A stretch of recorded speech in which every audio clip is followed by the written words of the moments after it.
Ya, perhatikan, kepada mereka diperlihatkan neraka pagi dan petang, dan pada hari terjadinya kiamat. Ya. Apakah mereka sudah dimasukkan ke dalam neraka? Belum, baru diperlihatkan. Kalau bahasa kita di dunia ini dimimpikan. Di dalam tidur itu dimimpikan. Dan ketika mereka diperlihatkan neraka, di mana di neraka itu adalah suatu penderitaan, maka orang-orang yang ditidurkan dari mimpikan seperti itu, dia akan merasakan penderitaan. Itulah yang disebut dengan siksa kubur. Seolah-olah dia sudah disiksa, ya, seolah-olah sudah disiksa, padahal baru diperlihatkan, belum merupakan hukuman, ya. Karena hukuman itu nanti pada hari kebangkitan. Ini masih ditidurkan. Dan di dalam tidurnya itu diperlihatkan kepadanya neraka pagi dan petang. Dan itulah suatu mimpi buruk. Dan ya, penderitaan pada keadaannya di neraka itu dia akan merasakannya. Namun demikian itu bukan pembalasan, ya. Belum pembalasannya, baru diperlihatkan, baru dimimpikan. Itu yang disebut dengan azab kubur. Jadi azab kubur itu ada, ya. Azab kubur itu ada, tetapi ingat, bukan di kuburan di sini, bukan kuburan di tanah. Ya. Hati-hati, yang dilakukan oleh Rasulullah itu selalu bermain simbol, bermain tanda-tanda, bermain kode-kode, ya. Jangan terpengaruh dengan ya simbol itu, kita harus maknai, kita harus ya berusaha kira-kira makna apa yang terkandung di situ, ya. Karena kalau siksa kubur yang ada kejadiannya di sini, maka ya orang-orang yang mati kemudian jasadnya dibakar, ya dipastikan tidak akan merasakan siksa kubur karena dia tidak ada di sini. Atau orang-orang yang mati tenggelam dimakan ikan jasadnya tidak akan merasakan siksa kubur. Orang-orang yang meledak pesawatnya sehingga ya hancur seluruh jasadnya tidak dapat ditemukan lagi, ya selamat dari siksa kubur. Kalau siksa kuburnya di sini, ternyata siksa kuburnya bukan di sini, ya. Siksa kubur itu di alam barzakh. Ini alam barzakh, ini kubur. Oke, itu tadi. Jadi siksa kubur itu diperlihatkan neraka pagi dan petang. Kemudian bagaimana dengan nikmat kubur? Ya. Nikmat kubur, ya kebalikannya tadi. Sesungguhnya orang-orang yang beriman itu ya tidurnya atau di kuburnya itu ditidurkan seperti pengantin baru. Ya. Jadi seperti apa itu mimpinya pengantin baru? Ya. Seperti kita ini pengantin baru, suami dengan istri berada duduk di pelaminan, ya, jadi bukan cerita di tempat tidur, ya, cerita di pelaminan. Kemudian kita menerima hadiah-hadiah dari tamu undangan. Nah, itu keadaannya. Ya. Jadi kita seakan-akan dilayani, dianggap sebagai raja, ya, seperti raja. Diberikan hadiah-hadiah. Dari mana hadiah-hadiah itu? Hadiah itu adalah ya amalan-amalan yang disebut dengan amal jariah, yaitu amal yang tidak terputus. Amalan yang tidak terputus, yaitu amalan orang-orang yang berjihad di jalan Allah. Jadi amalnya orang yang berjihad di jalan Allah itu tidak terputus, sehingga mereka dianggap masih hidup.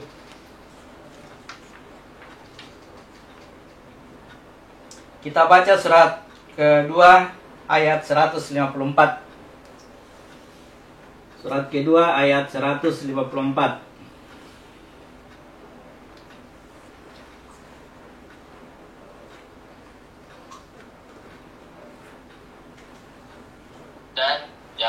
kamu mengatakan, orang-orang yang terbunuh di jalan Allah, mereka telah mati. Sebenarnya mereka hidup, tetapi kamu tidak menyadarinya. Ya. Perhatikan orang-orang yang mati di jalan Allah. Mereka itu tetap hidup. Nah, ini dibahasakan hidup seperti apa di alam sana. Ya. Jadi maksud kata hidup di situ adalah ya, seolah-olah dia masih beribadah. Ya, seolah-olah masih beribadah. Sehingga pahalanya tetap datang, ya. Pahalanya tetap datang kepada dirinya. Nah, itulah yang disebut dengan amal jariah. Jadi amal jariah itu diperoleh oleh orang-orang yang berjihad di jalan Allah. Bisa dipahami ya? Jadi orang yang berjihad di jalan Allah itu mereka tidak mati. Artinya ya pahalanya tetap ada, seakan-akan masih hidup. Ya. Berbeda dengan orang yang kafir atau orang yang murtad di jalan Allah. Ya, meskipun dia masih hidup seperti sekarang ini, ya, dia bernilai mati. Ya, dia bernilai mati. Kita baca surat 2 ayat 217. Surat 2 ayat 217.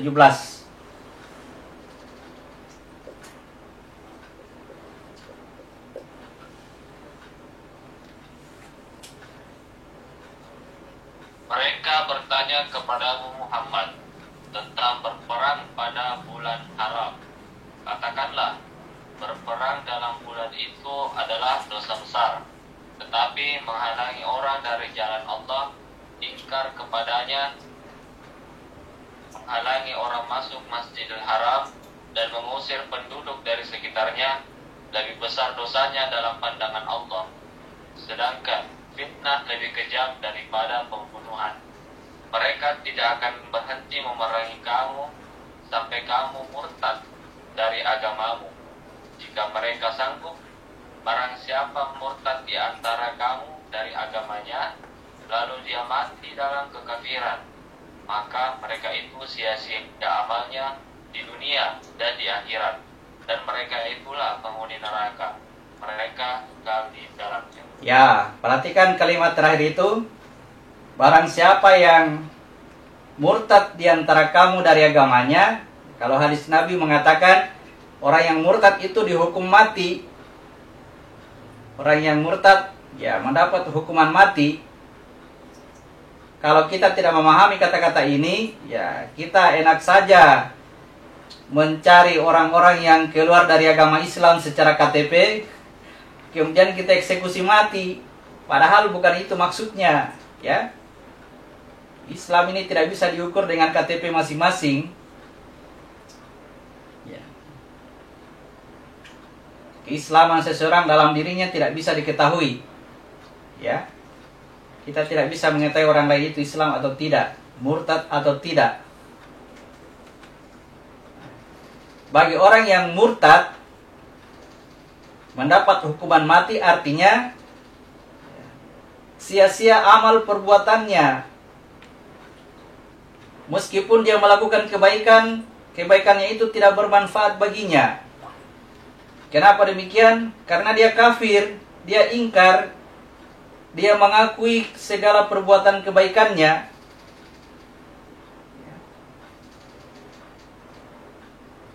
Jadi orang yang murtad dari Islam itu adalah orang yang tadinya sudah pasrah berserah diri kepada Allah, sudah mengakui bahwa ya, seluruh perbuatan baik yang dilakukannya itu perbuatannya Allah, dia sudah mengakui itu.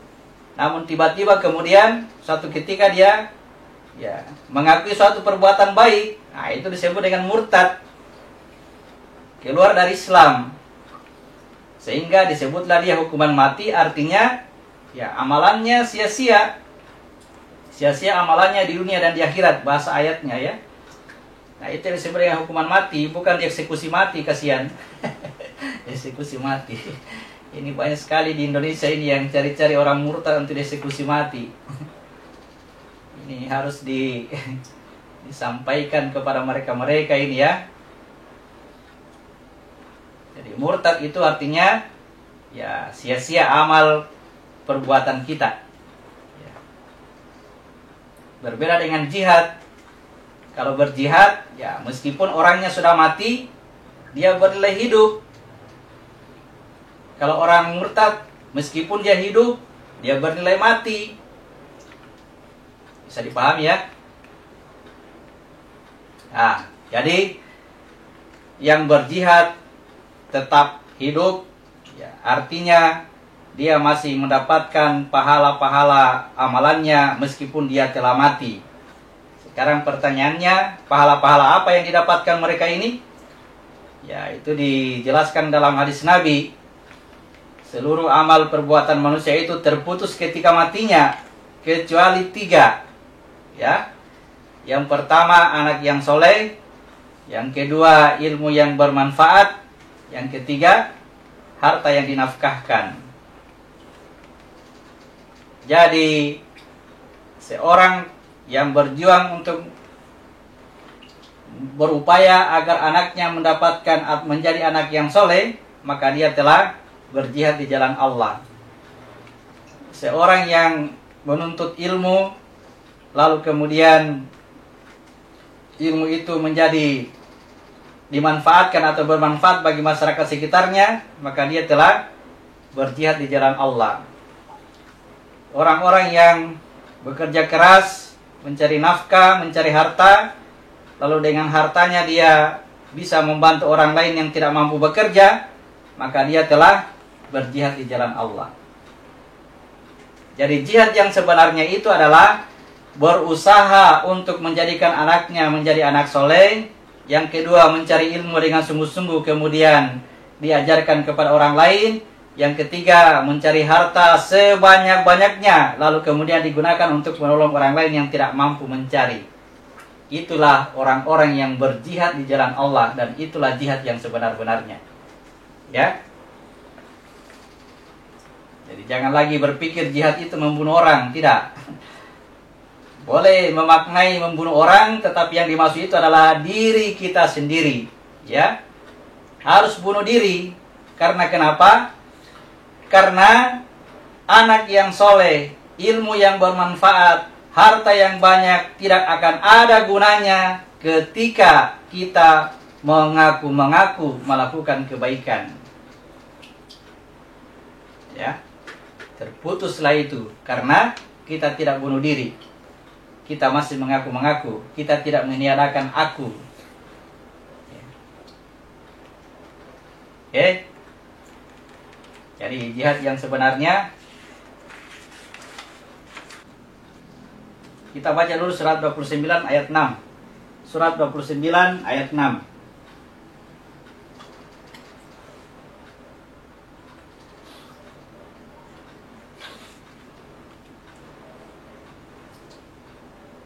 Dan barang siapa berjihad, maka sesungguhnya jihadnya itu untuk dirinya sendiri.